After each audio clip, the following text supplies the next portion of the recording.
L'intelligenza artificiale renderà obsoleto l'apprendimento delle lingue?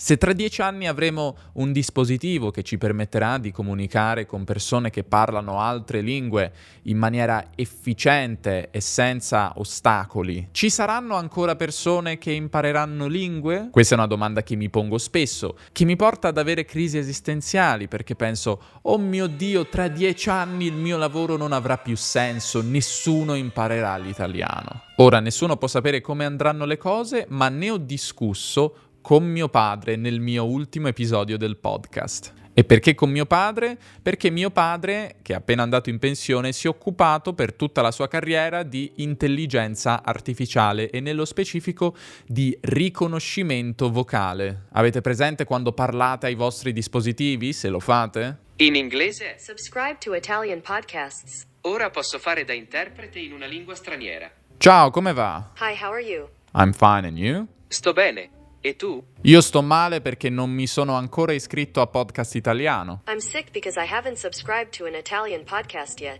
What's an Italian podcast? You mean Podcast Italiano, by any chance? Cos'è un podcast italiano? Intendi per caso podcast italiano? Sì, certo, Podcast Italiano su YouTube. Yes, of course, Italian podcast on YouTube. Of course, but do you know that there's a podcast version of it as well? Certo, ma lo sai che esiste anche una versione podcast? Esiste già questa tecnologia, magari non è perfetta, ma tra 10 anni...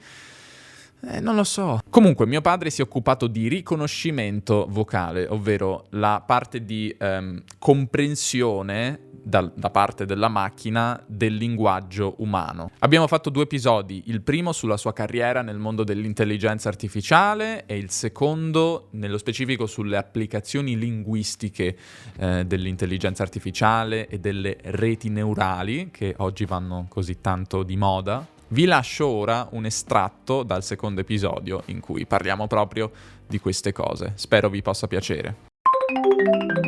Volevo parlare adesso un po' dell'intelligenza artificiale in campo linguistico, quindi mi sembra che ci siano 3 usi principalmente. La traduzione, il riconoscimento della voce e la sintesi della voce, quindi far parlare una macchina, giusto? Esatto. Ecco, volevo iniziare proprio dal riconoscimento vocale di cui ti sei occupato per un sacco di tempo e chiederti come funziona. Tu mi dicevi che un tempo si mettevano proprio delle conoscenze linguistiche nella macchina e poi questo approccio è stato completamente abbandonato. Esatto, fino a tutti gli anni 90, fino al 2000, anche i sistemi di riconoscimento automatico avevano dentro delle competenze di esperti umani. C'era ad esempio la conoscenza fonetica della lingua, cioè quali sono i suoni di base della lingua e come si organizzano fra di loro. La conoscenza lessicale, cioè come questi suoni vanno a formare le parole. Poi c'era la conoscenza sintattica, cioè come le parole formano delle frasi corrette della lingua. E queste conoscenze erano introdotte da degli esperti umani, da dei fonetisti, dei linguisti che inserivano nel codice o comunque nelle conoscenze del computer queste informazioni. Cioè, insomma, tutta la grammatica di una lingua. Sì, si parlava appunto di grammatiche, anche si inserivano le grammatiche di una lingua dentro il computer. Mm-hmm. Quindi c'era gente con un libro di grammatica che traduceva le regole in istruzioni informatiche? Sì, esatto. Io stesso all'inizio mi ero portato in ufficio la grammatica italiana. Di Serianni? Quella che avevo al liceo, non so di chi fosse. E questo è andato avanti per molto, molto tempo. Poi si è iniziato a usare anche dei metodi statistici, almeno per la parte più di basso livello del suono. Però poi, ultimamente, quindi direi dal 2013 in poi, tutto questo è letteralmente sparito, nel senso che sono arrivati dei modelli di reti neurali chiamati end-to-end models, cioè modelli che vanno dall'inizio alla fine, e questi modelli nel riconoscimento vocale partono dal segnale che esce dal microfono, dalla forma d'onda, e arrivano alle parole Quindi entra una forma d'onda, esce una sequenza di parole. Quindi tutto ciò che sta in mezzo, sintassi, fonetica, morfologia, lessico, tutto ciò che sta in mezzo succede magicamente. Succede magicamente nell'interazione fra questi neuroni. Questi modelli end-to-end sono ancora più complicati di come io ho descritto le reti neurali, e però tutte queste conoscenze umane, conoscenze linguistiche, sono sparite. Oddio, magari sono presenti nella rete neurale, che però è un modello opaco, è una cosiddetta black box, è una scatola nera, e quindi noi non sappiamo se la rete neurale le ha usate, non le ha usate. Nel suo apprendimento avrà riscoperto la fonetica, avrà riscoperto la linguistica, noi non lo sappiamo in realtà. Quindi non c'è un modo di capire che cosa sta imparando, che cosa pensa, tra virgolette. No, direi proprio di no. Questo è forse uno dei limiti di queste reti neurali, che forse è anche un limite delle reti neurali biologiche, nel senso che non sono ispezionabili. Mm-hmm. Quindi non sono molto trasparenti. E quindi l'unica cosa che serve per questi modelli è audio che sia trascritto, no? Trascritto in parole. E occorrono tantissime ore, si parla di migliaia di ore di registrazioni trascritte, e più ce n'è e meglio funzionerà la cosa. Però ci vogliono anche giorni di computazione, di computer molto potenti per addestrare la rete neurale, però alla fine questa rete inizia a capire come correlare questo strano input che esce dal microfono con le parole. Nel caso del riconoscimento, nel caso della traduzione, correla le parole in una lingua con le parole nell'altra, anche con caratteri totalmente diversi, questo non importa. Certo.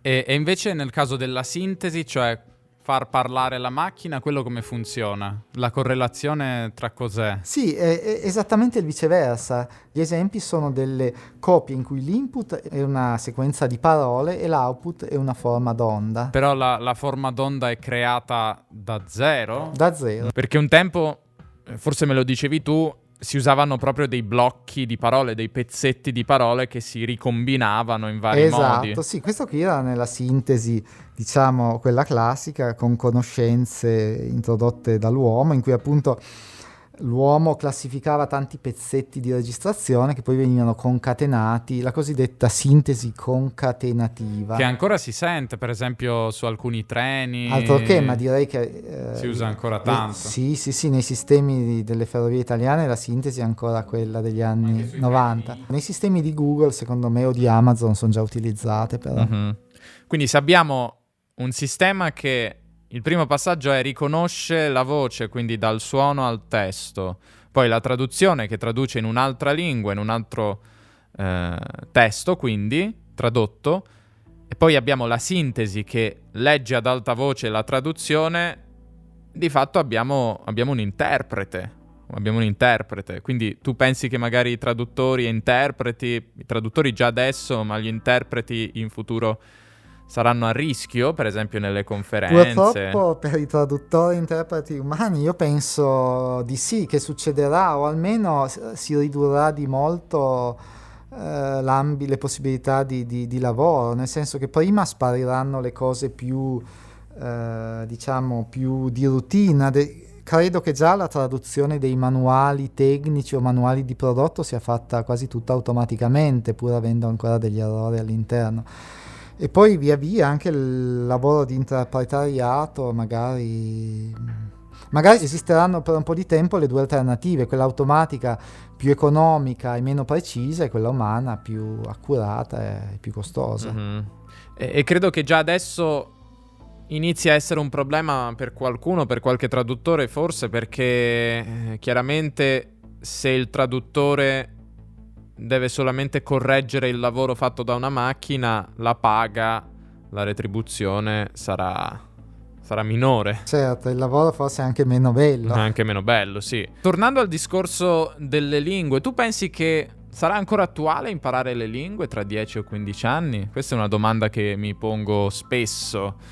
Non so se ci sarà un dispositivo che ci permetterà di comunicare con persone che parlano lingue diverse, un chip nel cervello, ma anche qualcosa di meno futuristico, diciamo, sarà ancora attuale? Ma io penso che almeno per molto tempo non diventerà obsoleto, nel senso che uno impara una lingua per molti motivi, però sicuramente una cosa è poter parlare, comunicare in una lingua senza alcun dispositivo, un altro conto è avere sempre un dispositivo in mano o un dispositivo che fa da mediatore.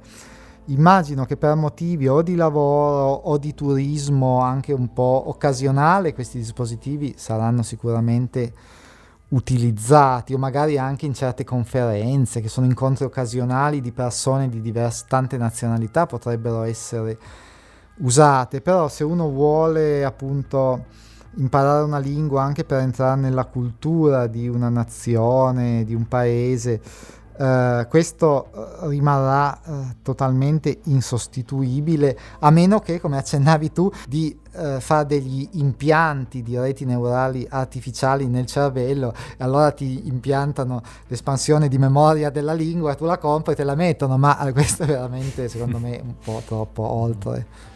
E questo era l'estratto, spero che vi sia piaciuto. Se volete sentire l'intero episodio o i 2 episodi che abbiamo fatto, trovate il link qui sotto. E se non lo sapevate, sì, ho un podcast per chi impara la lingua italiana ed è il motivo per cui mi chiamo Podcast Italiano. So che è un po' strano. Ma questi episodi in particolare credo possano interessare a tutti, anche se siete italiani, perché insomma mio padre è un esperto del settore. Dunque fatemi sapere che ne pensate. Voi imparereste una lingua se esistesse una tecnologia come già esiste, ma molto più efficiente di questa, magari integrata in un dispositivo nel nostro cervello, oppure in un dispositivo, che ne so, un pochino più efficiente di un telefono cellulare che comunque fa un po' da ostacolo, si mette in mezzo tra me e un'altra persona? O comunque pensate che continuerete a imparare la lingua magari per amore verso una cultura o perché vi piace imparare le lingue? E che cosa pensate farà la maggior parte delle persone? Fatemi sapere che ne pensate. Come avete capito, non avevo un video vero per questa settimana, ma torniamo la prossima settimana con la nostra programmazione abituale. Alla prossima, ciao ciao!